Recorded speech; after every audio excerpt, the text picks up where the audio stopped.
City of Apache Junction City Council meeting of the September 3rd, 2024 to order, and ask everyone to put their cell phones on silent. The invocation will be led by Councilman Peter Heck, the pledge by Vice Mayor Robert Schroeder.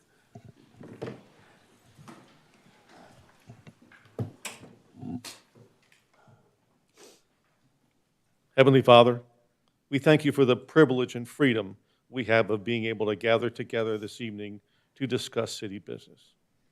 We ask that you give the staff and council wisdom and clarity in their decision-making. Keep us mindful that we serve the residents of this city. We ask you to watch over the men and women who serve in our military the world over. Keep them safe in these troubling and turbulent times. We ask also for your blessing on our first responders, including our police and fire departments, along with our EMS personnel.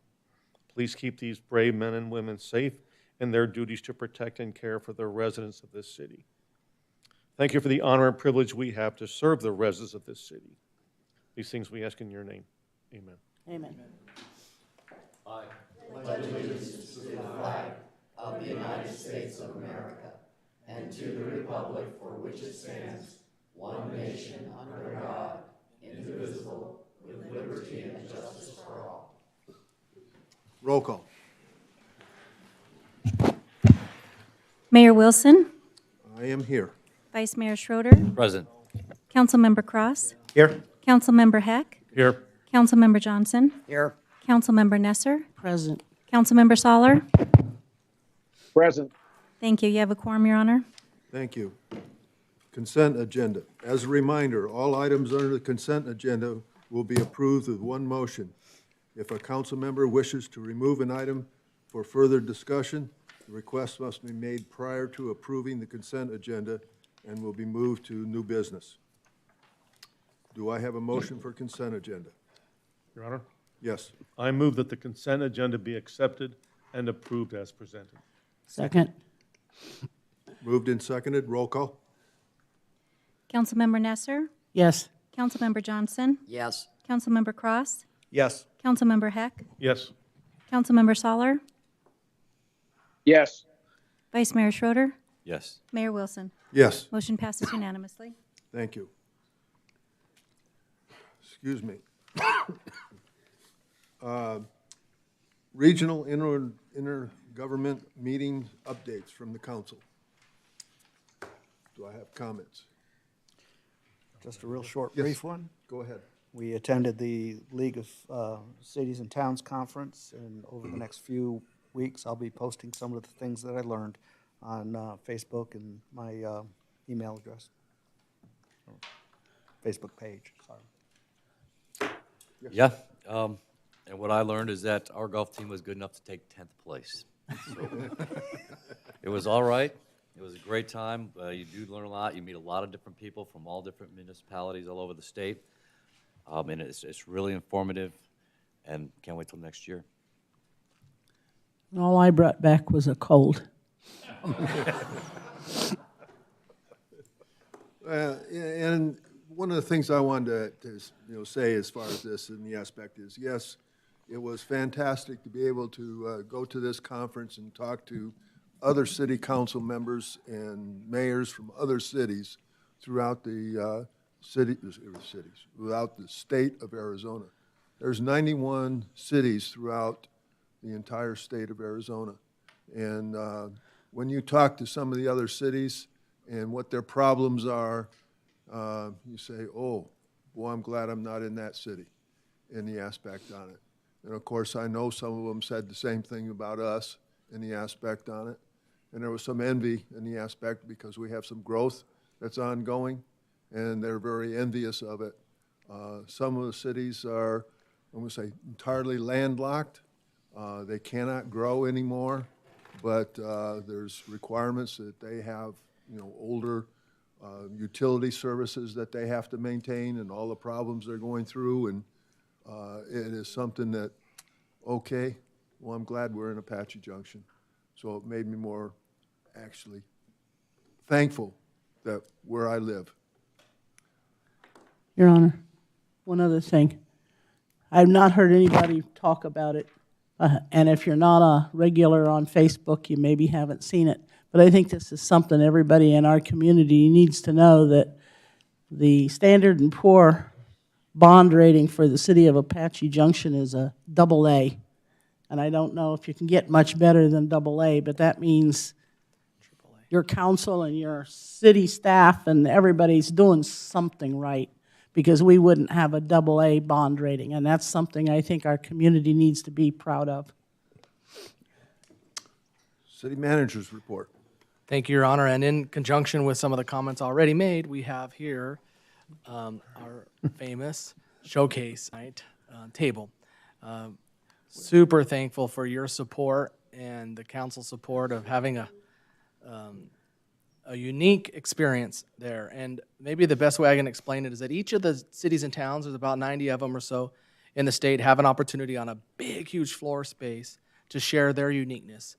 And so you'll see in Glendale probably something with the Cardinals or something like that, or you might see just different activities in the different cities. And so we have a beautiful equestrian community, and Kayla and Matthew and Jorge, they just had a great time putting this all together. We had some fun. This was a shootout outlaw kind of a game that kids and parents and everybody had a good time shooting it down. And then we had some plants we gave out. I don't know if there was there it is. There's the little swag. We had our very famous Benny tortillas here that are made in Apache Junction, a nice stress hat, cowboy hat there, and then also our succulents. So, and then the other really fun one are the socks. They were all so popular, and they went like hotcakes. You know, there was a very popular booth, and I want to give a shout out to, Vice Mayor really came in and said, hey, let's step it up, and I appreciate your willingness to help us out, Vice Mayor,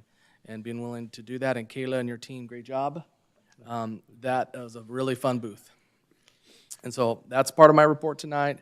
I just wanted to say thank you to everybody that helped make that a very memorable night. Your Honor, Yes. I think Kayla deserves a round of applause. For Yes. Yeah.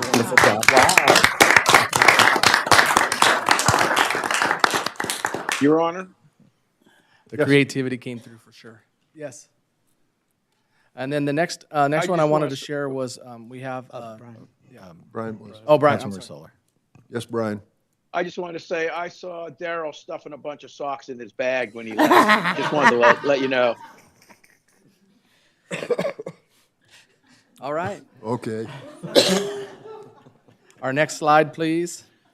Let me get the next slide there. Neighborhood meetings are coming up. So as we get past this Labor Day and things start to cool down, this is when we start to interact with all of the neighborhoods, and we just want to give council the heads up that we'll be inviting you to our neighborhood session meetings as we get going this winter. And before I turn it to Eli, I think what I want to do is bring up our Fred Snyder, the president of Arizona Water, as part of the manager report tonight. We've invited him in to go over the update of all things Arizona Water. Fred? Thank you. I want to thank the mayor and council members for the opportunity to come in and meet with you and give you an update on a couple items. You can move to the next slide. So I'm Fred Schneider. I'm president of Arizona Water Company, and brought with me two individuals here who are going to be providing an update. First thing we'd like to update the mayor and council and community on is some key projects we have completed recently in Apache Junction. And then that'll be presented by James Wilson, our assistant general manager here in Apache Junction. And then Raluca Mihalcescu will come in next and provide an update on our joint demand management program that we put on with the Apache Junction Water District. So it's a joint program. We both participate in it, we both fund it, and it really is a joint program so that the community really hears one message about water conservation and demand management program and not hear two different messages. So those are our two updates we plan to give today. And then, of course, we'll be here to answer any questions that anybody may have. So with that, I'll turn it to James.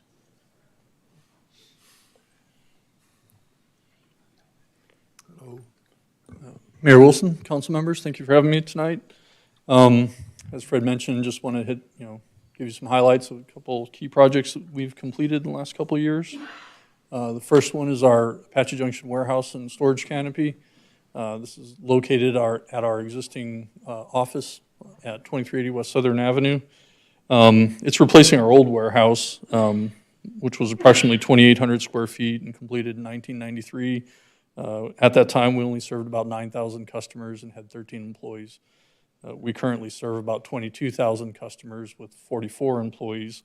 And over time, as we've grown, we've actually lost some of our existing warehouse space due to the need for additional office space. And with that growth, we've had to sort of outsource some of our material storage. So the construction of this facility has allowed us to kind of bring all that back into one location, makes it a lot more convenient when we have a main break or something like that. The new warehouse is about 6,400 square feet and includes a couple restrooms for our utility workers. And then the covered storage is about an additional 7,000 square foot. This project was completed in December of 2023. Next slide. Second project is our baseline arsenic removal facility and emergency interconnect. This site's located just west of Ironwood and a little north of Baseline. It's an 8.6 million gallon per day arsenic treatment facility and supplies about half of the water to our system. In March of 23, our operators noticed that they were seeing an increase in differential pressure across one of the vessels, and after some investigation, we determined that there was something blocking the underdrain, which is that sort of middle picture there. And so we knew we had to get in there and do some maintenance and repair. About that time, we were coming into our peak demand, and even though we have enough capacity at this facility to take down one vessel at a time, we thought it'd be prudent to get an emergency interconnect with the water district to make sure that in the event of any unforeseen failure, we'd still be able to meet all of our demands. And it was great working with the district. We actually got that completed in June of 23. And again, that allowed us to go into each one of these vessels. Actually determined that those laterals, they're stainless steel, were actually corroding and allowing some of the media to escape. So we went in there, replaced all of the laterals, and actually did some maintenance work to the vessels themselves while we were in there. And that was all completed by November of 2023. Next slide. This one you guys may be familiar with. We were approached probably about 2 years ago from some city staff members looking to, I think, reduce some of your monthly expenses. We were approached to look into converting 2 existing 8-inch domestic water services into an 8-inch fire line and a 2-inch domestic. And the important part there being, at our current rates, you guys were paying about $2,500 a month for each 8-inch connection, compared to now it's a 2-inch domestic line for $250 a month, and then like a $40 fee for a fire line. So that's really, you're really only using the domestic side. The fire just is only used in emergencies, obviously. So got that completed in November of 23. Next slide. Pump replacement, also at the baseline facility. We've got well number 14 is a submersible pump. And during routine checks, one of our operators noticed that the pump had faulted, and appeared to have a short downhole, that the motor had actually shorted out. So we had to pull that well while we had it out, or pull that pump while we had it out. We did some maintenance on the well and brushed and bailed it and installed a couple patches, and went back down with a new pump and motor. And that was all completed in October of 23. And then the last project I wanted to talk about is our operations training site. And through a series of recent retirements, promotions, and just regular turnover, we found ourselves with a lot of new untrained staff. We needed a place where they could safely train on backhoe operation, blue stake, service installation, main break repairs. So at our university tank site, we actually installed some 6-inch main, the fire hydrant you can see there, and a service, along with another 2-inch line and some other conduit to simulate what they'd be presented, out in the field if they had to go out and work on a main break or install a service. And it's all connected through our system through a backflow and a valve, so we can shut it off when we don't need it, but make it live when they're actually working on it. So it's a really great resource to have, and been putting it to good use, getting our operators trained. So, that's all I have. If you guys have any questions, I can answer. Don't see anyone anxious for a I'll question. hand it over to Luca.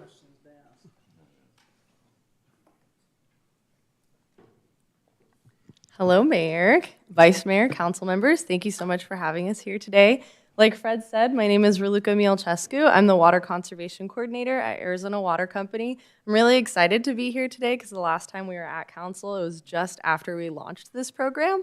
So now I get to give you guys the really cool highlights of the work that we've been able to do in collaboration with the city and the water district on this really amazing joint partnership. So our One Water, Our Water integrated demand management program. We can go to the next slide. I always like to give a reminder of why this program that's really nice has a big clunky title, Integrated Demand Management Program, or IMDP, or IDMP, sorry. We named it that because a demand management program is kind of the next level above a conservation program. Water conservation programs will typically just focus on the end user to conserve water, but we wanted to take a holistic approach to conservation and show the community that it's not just residents and businesses that need to conserve, but it's also the utilities and the cities that are doing things to conserve water. And also, we want to emphasize communicating to the customers that although conservation is a good thing just to do, but additionally, every gallon of water that's saved that they conserve is a gallon that's left in the CAP aqueducts or in the ground. So that's a really important distinction that I like to mention. So I believe the last time we were here was March of last year. So in 2023, we did a total of 12 public outreach events.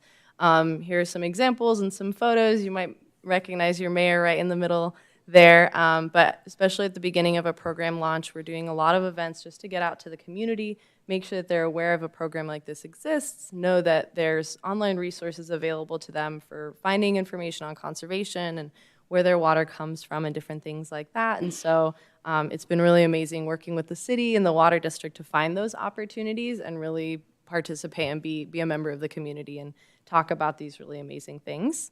We can go to the next slide. In 2024, it's September, but we haven't been able to do as many events. The 3 events that we did do were we participated in Lost Dutchman Days, which is always a super fun event. We did a workshop with the library in February, which was really interesting because that workshop led to something else that we're going to do in November that I'm excited about. And then we do the Water Festival every single year. And the Water Festival is an excellent way to get involved. The mayor always comes by, and we've got city staff, water district staff out there educating the 4th graders about where their water comes from and why it's super important to pay attention to how much water we use. We can go to the next slide. So some upcoming events that are really exciting. Like I mentioned, in February of this year, we did a workshop, and it kind of led to us participating and working with the library to do further workshops. So in late November, early December, we're going to put on a 3-part workshop series. The first, and it's all related to water resources. So I'm working on getting the Department of Water Resources to do the first workshop, just talking about statewide water and regulations and giving people that really broad perspective of how water is managed in the state. So giving a good foundation to this information. And then on the 4th, we'll be doing a presentation on our water resource portfolio and Arizona Water Company's perspective. And then on the 11th, the Water District will come and give the same information, but from their perspective. So all around the focus of making sure that residents know where their water comes from and giving them an opportunity to ask those complex questions. We're going to attend the Halloween event, which we've always attended. It's always super fun to get out there in costume. We're going to head out to the Painted Sky Park grand opening, which Kayla told me about. That's going to be a really cool event. Again, just having a booth and telling people about the program. And then the Water Festival for the city of Apache Junction always happens in the spring. So that'll be spring of 2025. We can go to the next one. So 2 things that I wanted to highlight that are relatively new opportunities that I felt like the council would be interested in knowing. So Arizona Water Company recently received 2 grants from WIFA, the Water Infrastructure Finance Authority. The first one is we have our first ever toilet rebate program, which is pretty challenging for private utilities to put together rebate programs similar to a municipality, but we were able to make it work. It's up to $200, $100 towards a toilet, and $100 towards offsetting the installation costs with a professional contractor. So this is available for Arizona Water Company customers, and the goal is to help people increase their water use efficiency. And then the next slide is our free conservation kit program, which we've also, it's partially grant funded. It's where people can go online and they can request a kit that has different water saving devices in the kit. It's free for customers. And it has a mixture of indoor and outdoor saving devices. So we're trying to, through Facebook and public messaging, encourage people to change their behaviors to be more wise with their water. But on the other hand, we're also trying to provide people with devices so that they can get more efficient with water use on day-to-day things that it might be more difficult to reduce water use on. And I believe that's the last slide, yes. So any questions for myself or for James? I have one question. Sure. Back up the slide a second. This, and I don't know what they're talking about, that's toilet tank bank? Oh, yeah. So that's a device that we've seen in other conservation kits. So we were like, what is that? Let's investigate it. But it's essentially that blue bladder that you see in the photo. You fill it up with water and you put it in your the tank of your toilet, which one of our customer service reps in Sedona was like, my dad did that, but with a brick in the back of the toilet tank. And I was like, oh, okay. So it's a pretty common knowledge, but they just made a device for it. So, yeah. Well, I thought you were saving up water for some reason. A little piggy bank. That's the hiding place for the money. Right? Okay, well, thank you. Thank you. Thank you, Fred and Arizona Water. And just as a reminder, 2/3 of our residents are customers of Arizona Water. Eli will come up now and have a couple other items, and then we'll be done, Mayor. Good evening, Mayor, City Council. Just two things to highlight tonight. The first of which is it's Library Card Sign-Up Month, and there's two events happening next weekend to try to encourage sign-ups for library cards. The first one is a partnership with Parks and Rec. It's going to be at Flatiron Park, and there'll be really activities targeting kids of all ages at this Read and Rec robot rollout event. And then the next day is the library card crawl event. Just a bunch of activities and free giveaways for anyone that shows up that has a library card where they had it before, they get it that day. We want to promote our library cards this month, and that covers this one. For the next announcement, Bryant's spoken on this the last two city council meetings, so this is just a final reminder that applications will close for boards and commissions on September 15th, and we want to make sure we get as many qualified candidates as we can for these boards and commissions, and hope to see that happen this year. Thank you.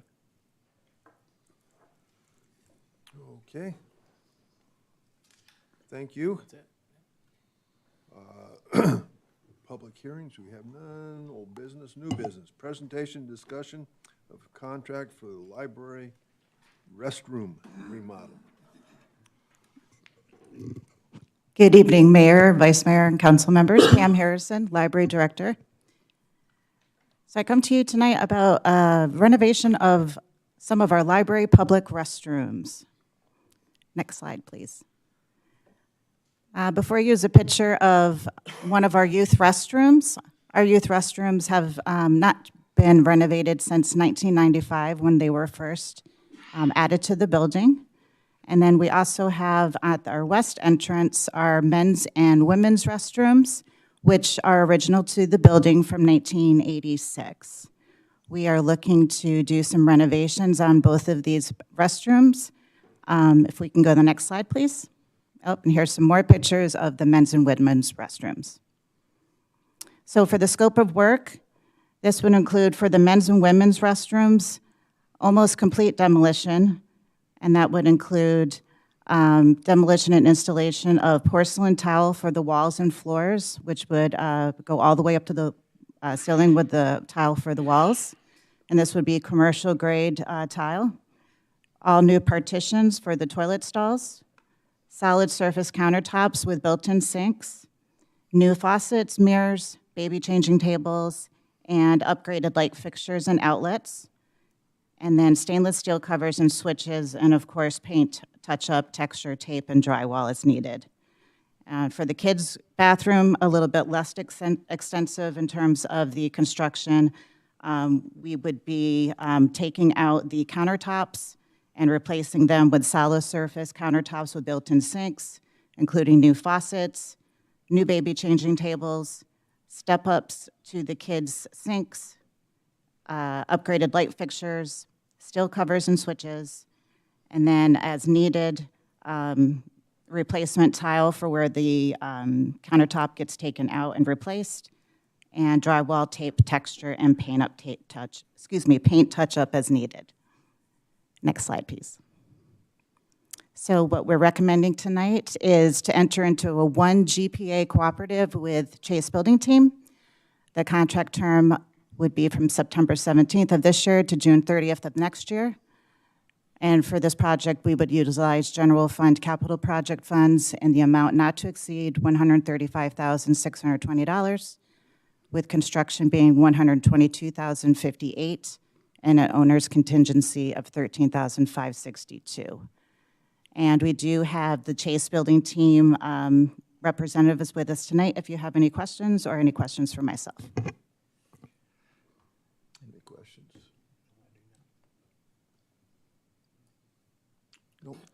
And Mr. Mayor, this would have typically come on a work session night, but work session was a holiday yesterday, so this is just for presentation and discussion. It'll be back on the 17th for consideration by the council. Okay. Thank you very much. Thanks, Pam. Thank you. Great job.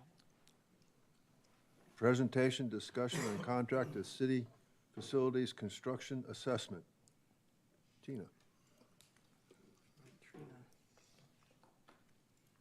Getting there. Which one is it? Eli? It's, Oh, it's. Gonna make her wing it? okay, there we go. Thank you. Good evening, Mr. Mayor, Vice Mayor, and members of council. My name is Trina Harrison, and I am your Capital Improvement Plan Program Manager. I support city management and city departments with programming, implementing, and administering projects related to design and construction. I'm excited to be in this newly created role and very grateful to be part of this upcoming growth that we're moving towards and preparing for. This is my first opportunity to present a project to you. I'm also preparing a capital improvement plan that will capture projects over the next 5 years. The plan will identify the need for new facilities, remodeled facilities, and maintaining our current facilities. The Space Needs Program was done in April of 2023, which identified projects related to departmental staff growth.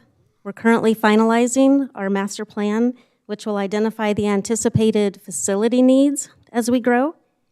This brings us to another important need, and that is to be proactive and have our facilities surveyed for their current condition, as this has never been done before on this level. This will allow us to strategically plan for the repair and upkeep of the wonderful facilities that we currently have. Next slide. FM Solutions would perform a survey of 19 of our buildings, which totals 169,544 square feet. The survey would include visual assessments of system conditions and gather life cycle data for items such as structural, plumbing, mechanical, structural, and life safety. The report would be provided that would detail each surveyed item and provide an actual photograph or multiple photographs for that item. Next slide. This is a sample of one of another city's, just to show you what it would look like. This is an equipment detailed report. As you can see, it shows what facility it's in, what location it is. It's on the roof on this particular one. It's a condensing unit, who the manufacturer is, the serial number, manufacturer number, the condition of it, and a description, as well as photos, and the amount that it would cost to replace it. Next slide, please. Another item that would be in the report is a deficiency detail report on each item that is surveyed. This one informs you of the problem, the correction, and the priority level of that item to be replaced. Next slide, please. So the capital planning tool would be used to further develop our capital plan by providing the necessary insight for programming the maintenance and life cycle of our existing assets. Therefore, it is our recommendation that we enter into a cooperative agreement with FM Solutions in the amount of $131,694, which again covers 19 of our buildings. The project is anticipated to take 7 months, and this would be on consent agenda in 2 weeks on September 17th. I do have Mr. Curtis Life here, who's the CEO and president of FM Solutions, if you have any questions. Thank you for this opportunity to present to you tonight. Yes. Got questions? You want to go first? You go. Okay.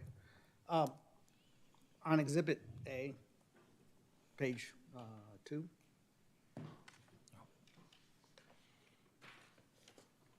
Item number 3. Public Works is going to provide them a ladder to do their job. It shouldn't be our ladder, it should be their ladder. That doesn't seem very safe on our part to loan our tools out to another company to do the work. Okay. There's a clause in there that we just need to give them 24-hour notice, and then they'll bring their own ladder. Well, So let's that's give them 38 days right now. Yeah. You know, It's you guys not a have to have your problem. own tools. You can't be using ours. That's not a problem at all. They'll bring their ladder. Do we have floor plans for everything? Probably not everything that they're going to look at, because there's buildings over at Facilities, Public Works, that I don't think we have plans for some of the buildings that they're gonna go look at. But we do have like the whole main complex here. We have the MGC, we have the library. We have most everything, but not everything. Okay.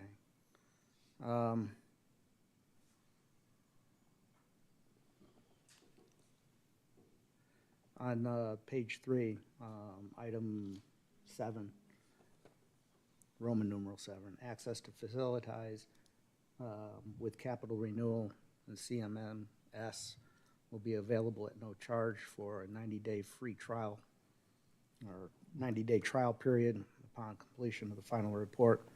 It will then cost us $10,000 annually to have these reports. If we chose to use the software that they've developed, the FM Solutions is actually created, that is what they would charge if we chose to do that. At this time, we're not We've- choosing to do that? No, we have not discussed that at this point. Okay. And on page 4, a bunch of the different buildings are listed, but I don't see any of like the restroom, kitchen facility at the rodeo grounds. Is that listed as one of the Prospector Park?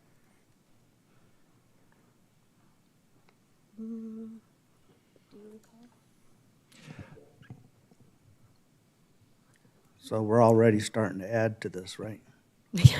We'll double check on that and if there's any needed change to the contract, we won't put this on consent, but we'll bring it forward to discuss any I apologize changes. for this, bringing this up right now. I just didn't have time with the agenda we had prior to this meeting. Yeah. And, It's a work session. We can double check. yeah. We want it to be correct and thorough. What's that? Yeah, 'cause there's, No, I was just saying I want it to be correct and thorough, so. Yes, I appreciate it. there's a septic system out there too. Yeah.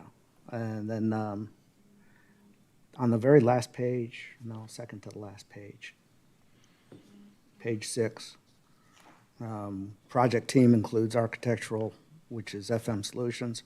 We have a roofing, HVAC, electrical, but we don't have fire and safety, fire sprinkler systems, fire alarm systems.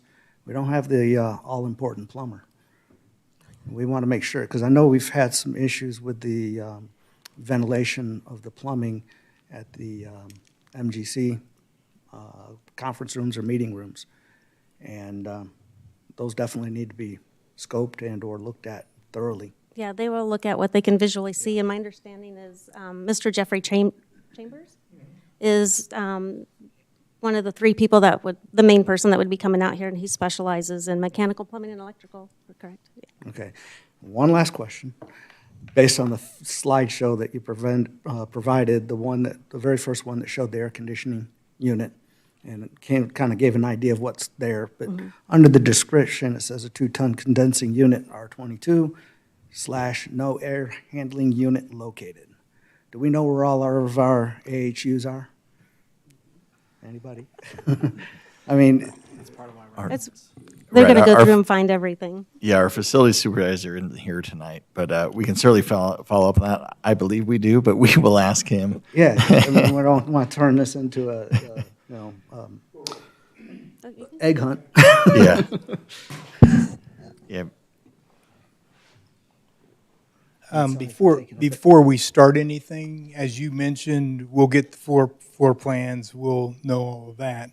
But part of the setup is also for us to speak with people that have maintained the units and the actual facilities themselves, because you get a lot of knowledge from people that have been doing that. And so we'll know where everything is at that point.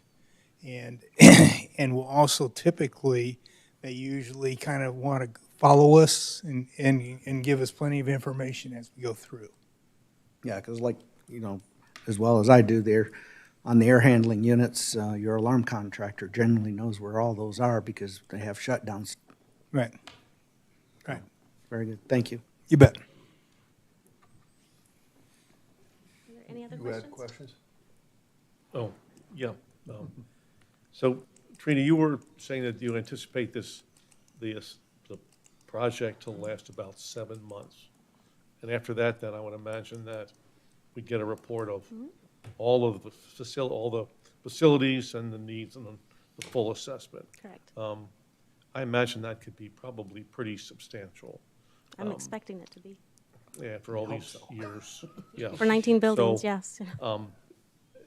I will, at some point, there be a presentation or a proposal to us about, because this, now you got to put this on the capital improvement, the plan is going to be, you have to have the capital dollars for that. So that, again, could be pretty substantial addition, in addition to all the other capital projects that we seem to do every year.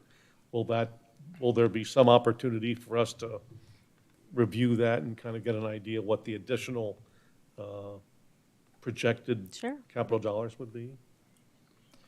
Yeah, our intent is to share the report with the city council. And so we know that we're doing a lot of this right now, but this is going to help our staff get more organized and be able to plan better for, the budgetary needs. Absolutely. But is it the idea that, because you have said the 5-year plan, you want to do all these improvements in 5 years? Well, in the background, my plan is 20 years. So I'm going to actually program out 20 years. So if someone says, I want to build something in 15 years, I want to capture that and have it documented. So we don't lose sight of that, and it just continues to roll each year. And it's a sliding CIP plan to me. What's going to be published to the public would be a 5-year plan. Right. So, I'm curious as well as you to see how this report comes back. And we can program that in there and make sure we try to have the money or anticipate that we would have the money, whether it's a contingency fund or what that might look like. We just want to be prepared. Yeah, I can just imagine that this work could, the cost for that could be substantial, and that obviously requires some, some decision-making. And the best decision-making can be provided if we can get ahead of it sooner. Absolutely. Before we are too big. So the analysis could be what happens if we don't ever do this and we keep going. We're just not, even when I started here, we were just a few buildings and in the tens of thousands of square feet, and it's just getting to the point now where things are like catching sand, and we just need to get ourselves organized so that when it is time to do, we're not preparing to do, we need to do. Right, it's not reactive, it's proactive, Correct. yeah. Yes. No, I think it's a great Absolutely. idea. I think as you're saying, we have a lot more square footage that we're responsible for, and I think Right. it's a great idea to be, evaluating it and make sure we're staying ahead. Thank you. Yeah. No. Other questions? Thank you. Oh, Daryl had a call. Did you? Oh. thank you. Take it away. Okay. Call to public. I would like to remind everyone, the call to the public is, a courtesy and not required by law. It's a time for the public to express requests, communications, comments, and suggestions. Requests to speak forms must have been completed and handed to the city clerk before the end of the city manager's report. All issues shall be presented in a professional manner without personal attacks. Under the open meeting law, council cannot engage in discussion on issues presented, but may respond to criticism, may direct staff to follow up with the speaker directly, or place this matter on a future agenda for council discussion. There's a 3-minute time limit for each speaker. And I have one, and Jim. Yes, sir. What's your last name? Because I can't read your writing here. Sorry, Bannon. Bannon. Jim Bannon from Gold Canyon. It was an 8-hour round trip from Pine Top to speak to you for 3 minutes. As I told the governor at her State of the Union address, I am the good Bannon. I own the hashtag Hobbs #4GOV, which is why Fake Lake never knew what hit her. I also own hashtag Bannon, not my relative, and he finally made it to prison on 7/1. Considering Cambridge Analytica, it's 7 years late. Mr. Mayor, Vice Mayor, City Manager, City Attorney, Council members, City Clerk, and staff, thank you all for your integrity and unselfishness as a caring public servant. In an era where many have forgotten who pays their salaries, the constituent taxpayers. I wish Chief Michael Poole was here because he was the main culprit, along with many of you here in this room, in the terrible abuse of justice in the system. A phenomenal judge, by the way. I was never involved in politics until 2016. I ran the hashtag OK for K Dixon race, and by far the most qualified candidate. I have a PowerPoint that's 34 pages of reviewing why we lost that to Mark Lamb, and I spent the last 6 years building a relationship of trust with him, and he almost fell over when he saw my picture in his jail. I was running his campaign until he refused my one request. You can see it at ROItrack.com/25VBM for very big man.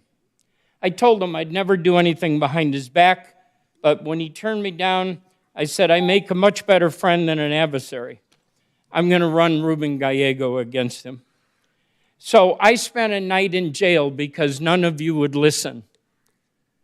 I cleared it with the judge. I won on all counts, made your prosecutor look like a school child. And I give you a lot of credit for listening, but you got a long way to go. I will give you more documentation by email. Thank you for the opportunity to address you. I saw the time go off. Any comments? Okay, thank you. Adjourn.